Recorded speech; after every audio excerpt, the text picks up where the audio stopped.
Hey, what's going on, guys? How you guys doing today? So the temperature is going to be about 12 degrees, or 12 degrees is the low this evening. So it's going to be cold out. We're just going to go out there and try and get it done, right? So I'm excited for you guys to come along for the ride, come along for the trip. It's going to be cool, it's going to be cold, and we're going to show you guys just how easy it is to stay warm with cheap gear. So strap your packs up and let's get on with it, guys. I have a girlfriend, that's a fair point. But check this shit out. Yeah. All right. All right. I love you boys. Have fun.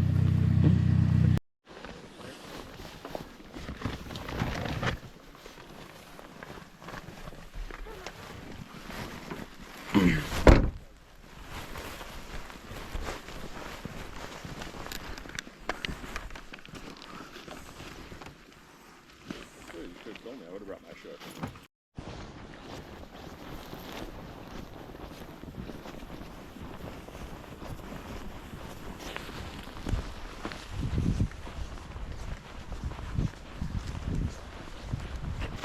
Just kidding. This way.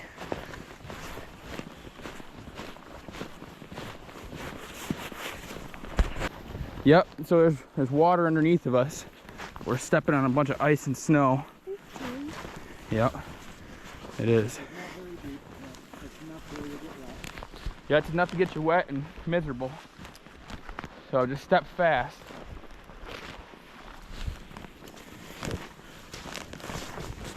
Step quick. We're almost out of it.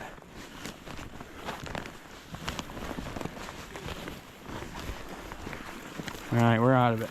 Are we out or not yet? Yep, we're good. This is all good, solid ground now. Good job, guys. So right here's gonna be a tight fit. Might have to get down a little bit.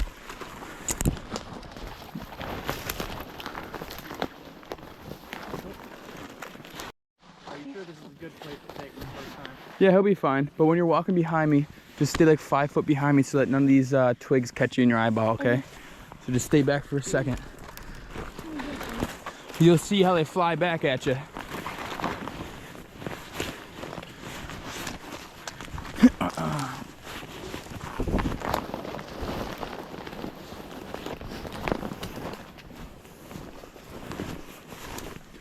All right, so you can see how it's all, you can see how there's no trees right here. It's because there's water underneath of there, okay? Oh, crap. This is where I fell in and got myself real cold, okay? Yeah. So you just want to walk like this. Get your legs all at a wide width.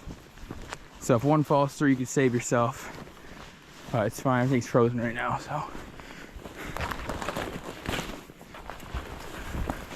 Now that's the one disadvantage of having a bigger pack. When you got a bigger pack, you catch on a lot of stuff. You catch on branches, thorns, anything, so. And that can really ruin your night, especially if you put a hole into something you need. So. All right, so you're sweating pretty good, Boog. One of the things that you don't want to do is sweat too hard when you're out here and it's cold. Or else you end up freaking, that sweat turns to coldness, right? Later on. So drop all your stuff. Make sure your pack is hanging off one of these trees right here. Just like we got these things, make sure it's hanging off of there so it's not in the snow. Are we setting up here? Yeah, we'll check it out. We had to adjust a few meters, but we'll be fine for right now. Boog's starting to get sweaty, and if he's sweaty, he's gonna be cold all night, so yeah. Go ahead and stop that now. So one of the things that we always want to do is keep our stuff off of the ground.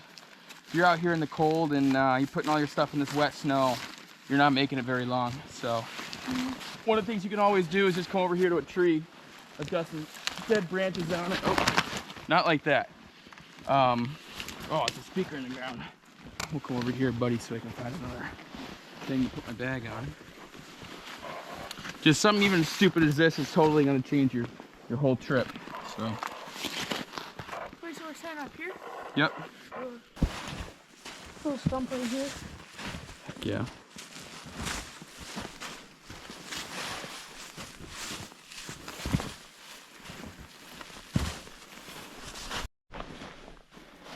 Great job. So what he's doing right now is just clearing some of that snow up. There's a lot of controversial opinions out there. Some people think that snow insulates you when you sleep on it. This is totally not true. The best thing you can do is get to the bare ground, right? So you can start, you stop losing heat to the snow. The snow will turn into ice if you sleep on it. It gets real hot and then it gets real cold back again in the middle of the night. So best thing you can do is just clear the snow out. Get right to the bare ground just like that. And when we're done, we'll show you guys. Star of the channel right here, man. This is who the people want to see. So one of the best things that we could do when you're out here in a winter survival scenario and you just got a little tent, little rinky-dinky tent, and it's not an all season and it's not great. One of the best things we can do is use snow as an insulator on the sides of the tent. So if you've got snow packed up on the side of the tent, what's gonna happen? You're just gonna get soaked, right? All that snow is gonna melt, it's gonna be a bad day. But if you can come over here and get about a foot of snow on the side, then you're perfect. It's gonna block a lot of wind, a lot more than you might think.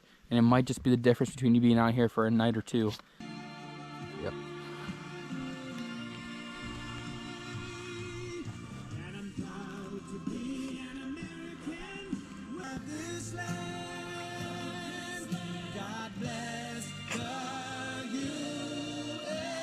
So guys, when you're out here in the woods and you're procuring wood on a nice night where you have a lot of wet wood, a lot of stuff that's just not gonna burn very good for you, one of the things that you're going to want to do is be very intentional in what it is that you're doing.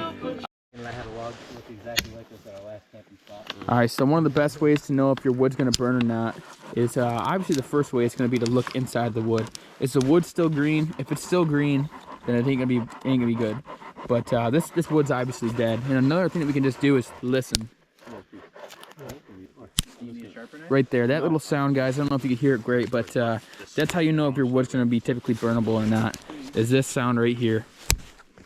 That just broke very easily. It broke very flush. It didn't give me I had to pull it off or anything. That's good burnable wood. Especially out here in the wintertime, you're looking for the absolute driest stuff you can get. So absolutely go with what sounds right, looks right, and feels right. All right, Boog, tell us, how do we know that this branch is still alive? When the branch is very flexible like this, not good to use. Exactly. Even if it splits a little bit like that, and it's still kind of flexible, not good. Especially if we kind of try to yank it off, kind of hard, and it's green, not good to use. Good call. Good call. Oh, fuck. That's pretty intense. That was pretty intense. Oh, absolutely. So one of the most important things about having a fire in the wintertime is we obviously started a huge base of just super dry kindling down there. And what that kindling did was absolutely take off and give us a nice fire. And now none of these are quite burning yet, these exterior logs. But what they are doing is they're getting real roasted, right? And so the most important thing about this equation is you might have wet wood out here in the wintertime. So when you have a fire this size, you want to get that wood, that wet wood, completely surrounded, right? So it dries up and it burns good for you when you need it to. So that's exactly what we're doing here. So it's about, I would probably say about 18, 19 degrees out here right now. Maybe less. You're staying pretty warm, aren't you, Boog? Yeah, man, he's staying pretty warm. So we've got the fire going. We have a bunch of wet logs all around it. They'll be dry in no time. They'll be burnable for the rest of the night. And I'll tell you guys one thing. It's super duper nice when you've got an extra pair of boots. It's even better when you got 4 extra pair of boots, right? So I'm out here with quite a few guys tonight. It's not just myself, so maybe it's a little bit of cheating, but I'll tell you what, teamwork makes the dream work when you're out here in the woods and you're freezing. So one of the best things you can do is bring somebody else with you. It's really dangerous to go by yourself, so sometimes the best thing you can do is bring a little team, right?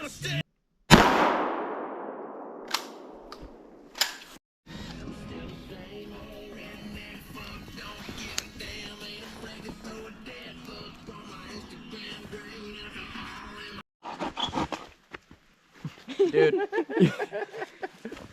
He loves it. First of all, No. yeah, that's what I thought.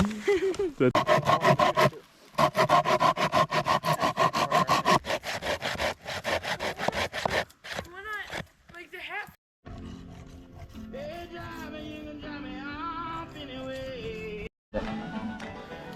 Hold on, I'm gonna top it off my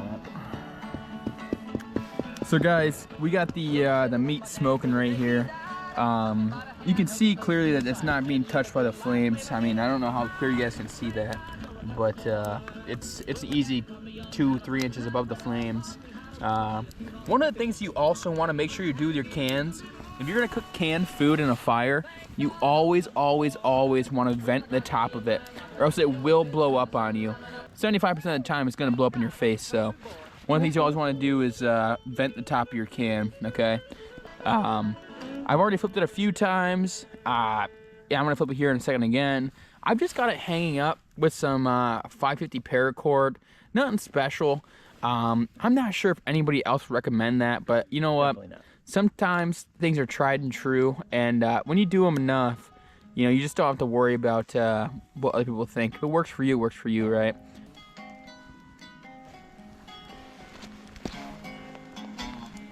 Back up a little bit.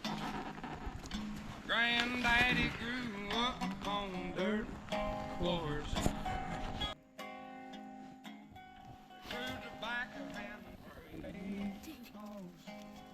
Alright, so you guys just probably saw me drop the meat again. Probably like 3 times now I've dropped it.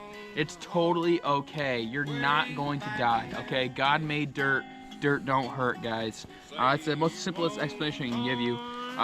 You drop it, you pick it back up, okay? So what I'm gonna do is I'm gonna keep utilizing the smoke that I have. So I'm gonna tire up a little bit higher. This family, my family right here, we like our meat a little bit more raw, not fully cooked. We don't want it raw. We want it to be digestible, right? So we're gonna keep it exactly right here for maybe, I don't know, 5 more minutes, guys, and then we're gonna call it a day, okay? So thanks one more time, guys, for watching our little adventure this evening, and this is American Woodsman Outdoors signing off. In case you guys don't eat like cavemen, I got a little something of me eating like a caveman for you.